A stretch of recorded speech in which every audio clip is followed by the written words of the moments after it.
बिधानसभा बिसायख'थिनि थाखाय मुखुब जादों मोनफ्रोमबो राजखान्थि दोलोफोरा।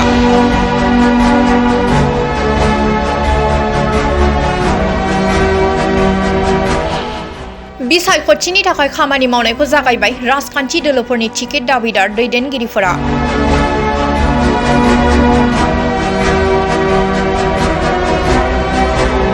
बाक्सा जिल्लानि 44 नं मानास बिधानसभा समिस्तियाव बिसायख'थिनि थाखाय खामानि मावनायखौ जागायबाय बिपिएफनि टिकेट दाबिदार दैदेनगिरि दीपक कुमार कलिताया।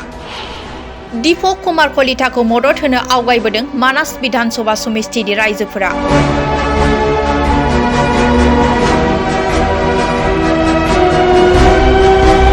দীপক কলিতা আমাৰ একেবাৰে অঞ্চলৰ ল'ৰা।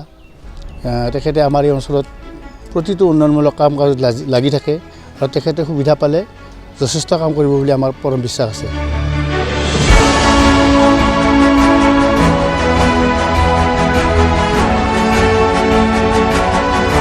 मानासनि जायगानि मानसि हिसाबै बिपिएफ दोलोनि बिजाथि हिसाबै देग्लाय दीपक कुमार कलिताखौ लुबैदों रायजोफोरा।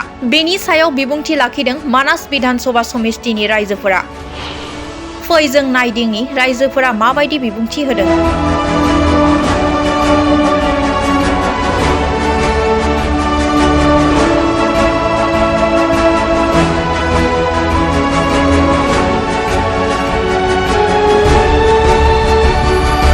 বিচাৰিছোঁ মানাস সমষ্টিত এইবাৰে বিভিন্ন দলৰ পৰা বিভিন্ন কেণ্ডিডেট হ'ব, কিন্তু আমি এই ক্ষেত্ৰত আমাৰ এই অঞ্চলৰ মানুহে ভাবি আছোঁ আমি দীপক কলিতাৰ কথা। বিপিএফ দলৰ পৰা তেখেত উদীয়মান ডেকা সৎ ল'ৰা, আমি এনেকুৱা এজন প্ৰাৰ্থীক বিচাৰি আছোঁ।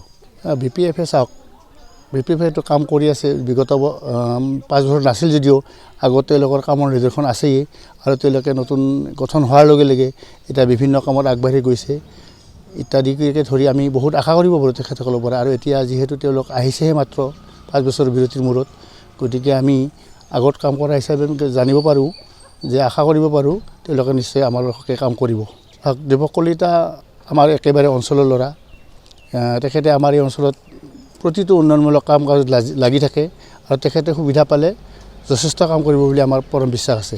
যিটো দেখিলোঁ মানে বিভিন্ন দলৰ এই প্ৰতিনিধিয়ে আমাক বহুত কথা কয়, কিন্তু আমি যিহেতু নতুনকৈ সমষ্টিখন গঠন হৈছে মানাস সমষ্টিখন, তো ইয়াতে মানে বিপিএফৰ মানে টিকেট দিয়াটো আমি বিচাৰোঁ। কিয়নো মানে যোৱা যিখিনি মানে MCLA এই দলীয় পাৰফৰ্মেঞ্চটো চাই মানে বিপিএফ দলক একদম হিল দুলে মানুহে ৰাইজে বিচাৰিছিল।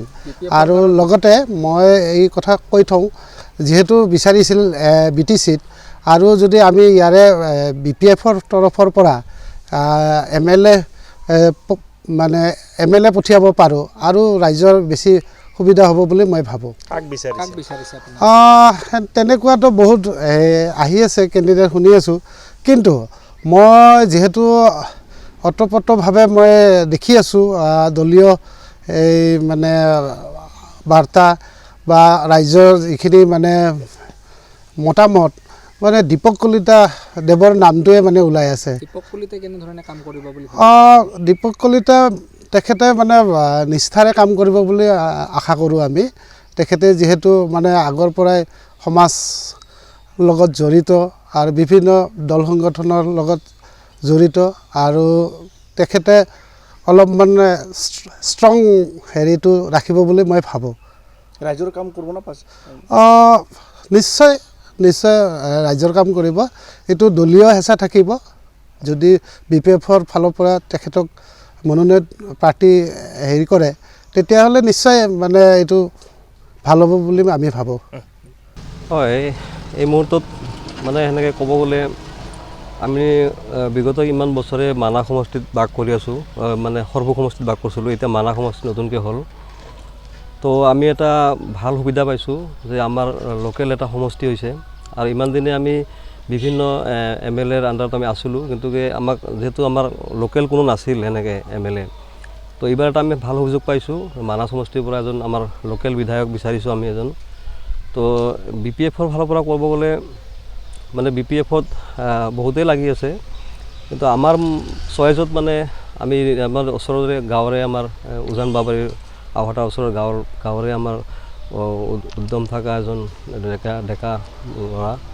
তো তেখেতৰ যিবিলাক আমি চিন্তা ভাৱনা দেখিছোঁ, তেখেতে ভাল এটা ইয়াত আগবাঢ়ি আহিছে আৰু তেখেতকে আমি প্ৰাৰ্থী হিচাপে বিচাৰোঁ আৰু কি নাম তেখেতৰ? দীপক কলিতা বিচাৰিছোঁ। দীপক কলিতাই কাম কৰিব পাৰিবনে নোৱাৰে এই সমষ্টিত? আছে, আশা আছে তেখেতে পাৰিব এই সমষ্টিটোত ভালকৈ প্ৰতিনিধিত্ব কৰিব পাৰিব। প্ৰাৰ্থিত্ব পোৱাটো কাক বিচাৰে এতিয়া আমিতো দীপক কলিতাকে বিচাৰিম প্ৰাৰ্থিত্ব পোৱাটো। উন্নয়ন কেনেধৰণৰ আশা কৰিছে? চাওক, মই উন্নয়ন বুলি ক'লে আমাৰ বাবাৰী অঞ্চলৰ যিবিলাক ৰাজহুৱা সমস্যা সেইবিলাক আগতে সমাধান কৰাটো আমি বিচাৰোঁ। যেনেকৈ আমি ইমান বছৰে মোৰ বয়সো বহুত হ'ল, 40 বছৰৰ ওপৰত হ'ল।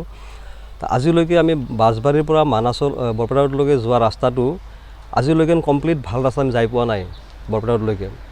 এইটো এটা আমাৰ বহুত ডাঙৰ সমস্যা, আমাৰ মানাছৰ কাৰণে হওক বা এই অঞ্চলৰ কাৰণে হওক। আজি চাওক, আপোনালোকে চাওক, আজিও যেনেকুৱা ৰাস্তাৰ অৱস্থা হৈ আছে, সেই ৰাস্তা দি মানুহ অহা যোৱা কৰাটো খুবেই কঠিন হৈ গৈছে। গতিকে আমি বহুত সেনেকৈ জ্বলা কালা আমি ভুগিছোঁ আগৰ পৰাও, আৰু স্কুল কলেজৰ ল'ৰা ছোৱালীখিনি অহা যোৱাটো বহুত অসুবিধা হৈ আছে। গতিকে মোৰ মতে সেই ডাঙৰ সমস্যাটো হ'ল সেইটো ৰাস্তাটো বনাব লাগে আগতে। আশা আছে তেখেতে কৰিব বুলি আমি আশা কৰিছোঁ, আৰু তেখেতে যিখিনি উদ্যম দেখিছোঁ তেখেতে ভালকৈ কাম কৰিব সমষ্টিৰ কাৰণে, আমাৰ লোকেল সমষ্টিৰ কাৰণে কাম কৰিব বুলি আশা কৰিছোঁ।